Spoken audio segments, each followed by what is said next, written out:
Hello, this is Zack the Lich King signing in for Let's Play Pokemon Silver, Episode 7. Hello everyone. For those of you who have been following, I've gotten my team up to a pretty decent level now, levels 7s, 8, and 9. We had some losses in the last episode. Lost Wildvine, lost Bucktooth. So yeah, I'm kind of at a short straw on the team right now. I only got these 5 Pokemon. I have no other ones waiting in the wing. But I think I'm ready for Sprout Tower. I've got no inherent weaknesses to grass, which will be the Bellsprouts in the tower.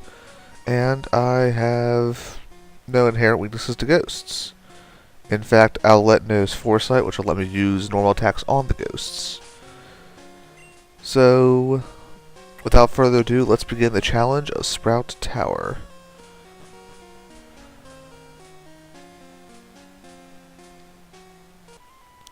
Some people like to commentate on the music in games. I've never really been much of I'm not gonna say I'm not a fan of music, but I'm just not a music person. Like, there are some songs I like, and there are some beats that I'm obviously, like, gonna bob my head to and get into. In Pokemon and in video games, though, I really don't pay much attention to the music, I guess. But it is there. It is there for ambiance. And there are some areas where it's just like, it puts you in the right state of mind. Like back in the old games, Lavender Town, that had some really creepy music. And it gave you the right vibe for the town. This Bellsprout Tower, the music seems a little... I don't know how to describe it. But as with everything else in the game, it seems to just fit. It's not creepy because Sprout Tower isn't supposed to be creepy. And it's not upbeat and peppy because, well, it's a tower full of stages. So you're not going to get a whole slew of...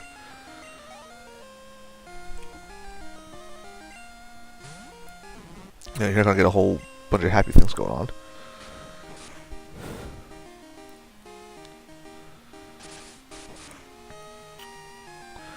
So if memory serves, we're primarily going to see Bellsprouts and Rattata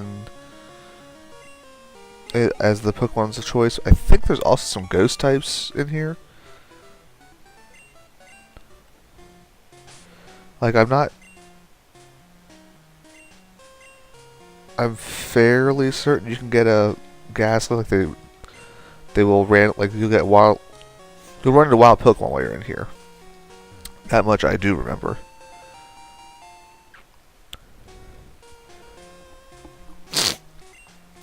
Sorry if I sound a little sniffly today. It's just spring's here and spring is allergy season. I think there are wild encounters in here. Maybe I'm just getting confused with Pokemon Tower and Lavender Town.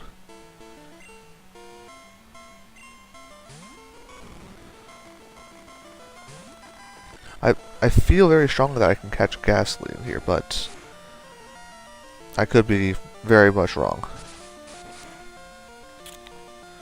I probably should have switched Scout out now that I think about it. Since she leveled up, I should get someone else in.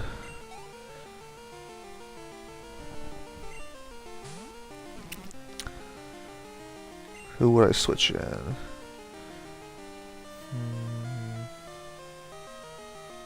Let's go with Pinhead.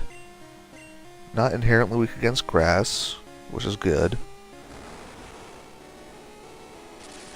Pinhead evolved if you didn't see the last episode.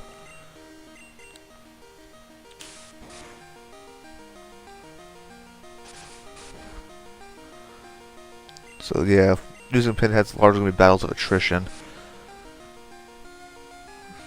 But as you guys can tell, this is going to end very happily for me, so I'll probably shorten this battle up a bit.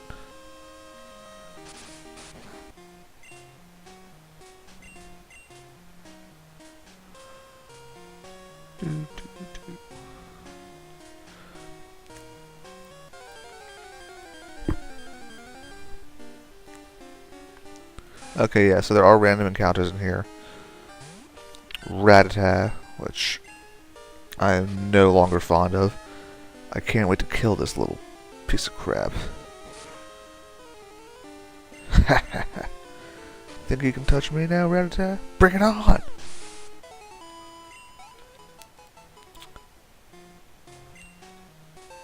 I'm attacking Rattata with Malice now.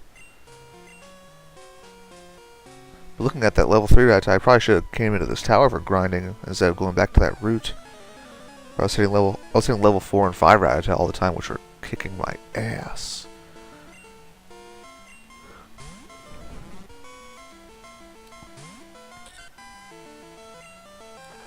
Oh, that's right.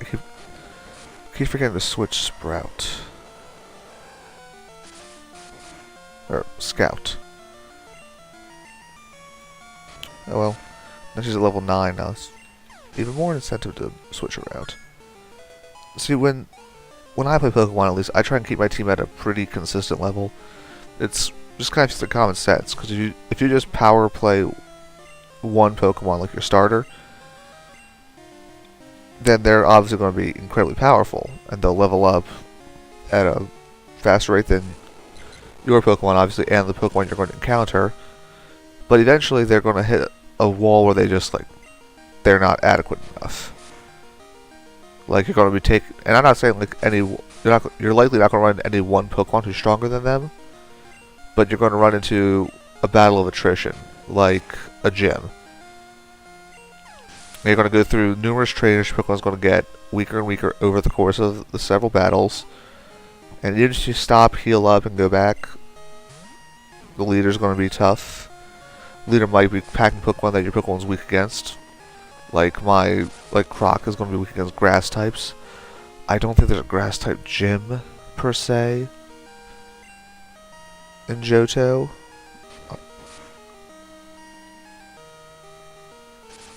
Yeah, there is none. Let's see, we got Flying, Bug, Normal, Ghost, Steel, Fighting, Ice, Dragon. Yeah. Nothing particularly strong against water types. But other than the Steel Gym, nothing particularly weak against them either.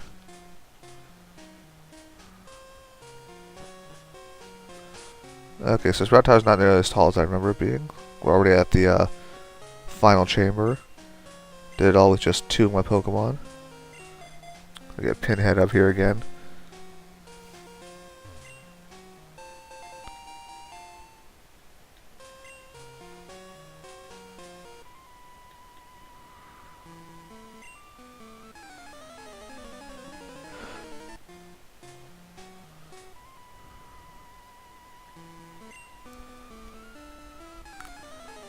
Okay, so, yeah. This guy's going to give us HM 5. 5 has always been Flash, yeah. The most useless HM at the start of the game. I'm fairly certain I need Faulkner's badge to use it. That makes sense, at least. Typically, you get the HM around about the time you get to the gym. Then you're required to use it. I really have no intention of using Flash.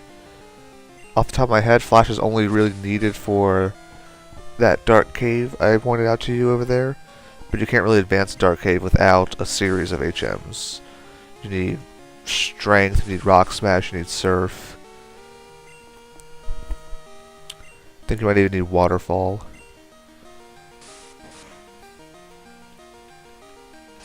Oh, another fun fact. Pokemon Gold and Silver introduced a handful of new HMs when it started up. Whirlpool... No, Whirlpool wasn't an HM, I don't think. Actually, yeah, Whirlpool was an HM. Whirlpool and Waterfall were added in Gold and Silver, taking us from 5 HMs in the original 2 to 7 in this game.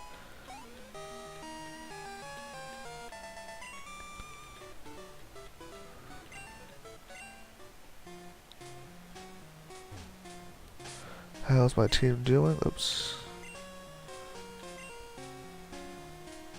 Okay, I'll switch out Pinhead.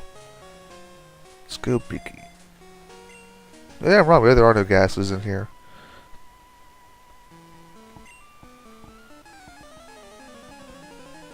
I think I might take a look around though. A little off camera.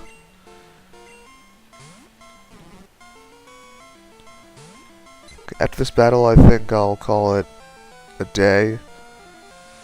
My clock says I'm at 13 minutes, but I'm going to be trimming bits of it out because, well, you know, some of it's just long and arduous.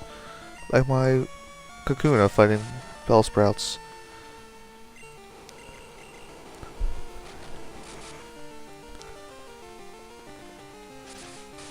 If this guy sends out another Bellsprout, I want to trim this battle short also, just because, well, you can see how it's going. It's not going to be really anything for. That's a lot of experience. Now we're cooking with fire. And of course, sends out a Hoothoot. Well, let's fight Hoothoot with Hoothoot, see how that goes.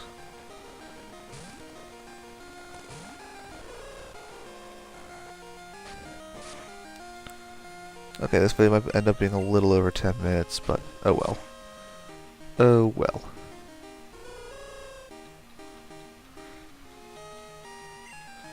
Stop debuffing me.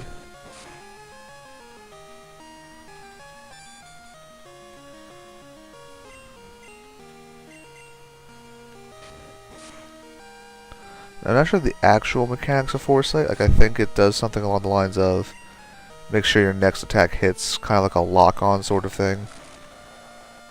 But I know for a fact that it lets you use normal attacks against ghost types. Okay, I need to heal up.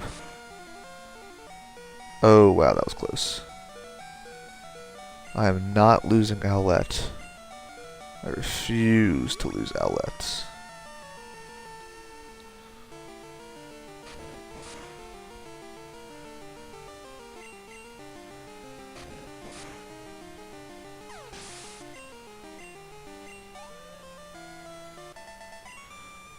Alrighty.